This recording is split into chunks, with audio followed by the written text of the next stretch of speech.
गुरु पूर्णिमा का पर्व भारतीय संस्कृति में एक विशेष स्थान रखता है। यह दिन गुरु के प्रति अपनी खुशी, आस्था और आभार प्रकट करने का अवसर है।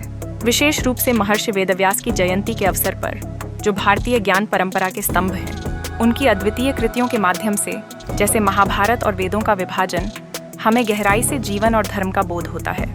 इस दिन को व्यास पूर्णिमा भी कहा जाता है, जो महर्षि वेदव्यास के प्रति श्रद्धा व्यक्त करता है। गुरु को ज्ञान और मार्गदर्शन का अद्भुत स्रोत माना जाता है। एक प्रसिद्ध श्लोक के माध्यम से गुरु की महिमा का बोध होता है, जिसमें उन्हें ब्रह्मा, विष्णु और शिव के समान महत्वपूर्ण माना जाता है। गुरु की महिमा हमारे जीवन में एक दीपक की तरह होती है, जो ज्ञान के अंधकार में राह दिखाता है। गुरु पूर्णिमा के अवसर पर हमें यह अवसर मिलता है कि हम अपने गुरु के प्रति अपनी श्रद्धा, संवेदनाएं और आभार व्यक्त करें।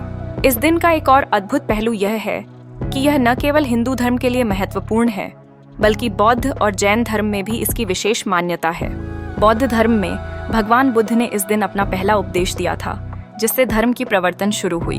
जैन धर्म में गौतम गंधर की ज्ञान प्राप्ति का यह दिवस विशेष उल्लास से मनाया जाता है।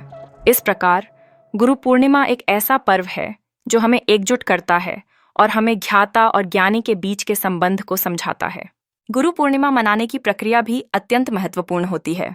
प्रातः स्नान कर शुद्ध वस्त्र पहनना, अपने गुरु को पुष्पमाला और फल अर्पित करना, उनके उपदेशों को सुनना और आत्मचिंतन करना इस दिन की परंपराएं हैं। इस दिन व्रत, ध्यान और साधना का भी विशेष महत्व होता है।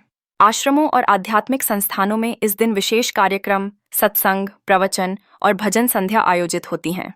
गुरु पूर्णिमा केवल एक धार्मिक पर्व नहीं है, यह संस्कार, संस्कृति और जीवन के मूल्यांकन की अभिव्यक्ति है। यह हमें याद दिलाता है कि जीवन की चुनौतियों में एक सच्चे गुरु का साथ होना कितना आवश्यक है। इस दिन हम अपने जीवन में ज्ञान, आचरण और मार्गदर्शक की भूमिका को समझते हैं। अतः यदि आपको गुरु पूर्णिमा का यह महत्व अच्छा लगा हो, तो अपने विचारों को साझा करने में संकोच न करें।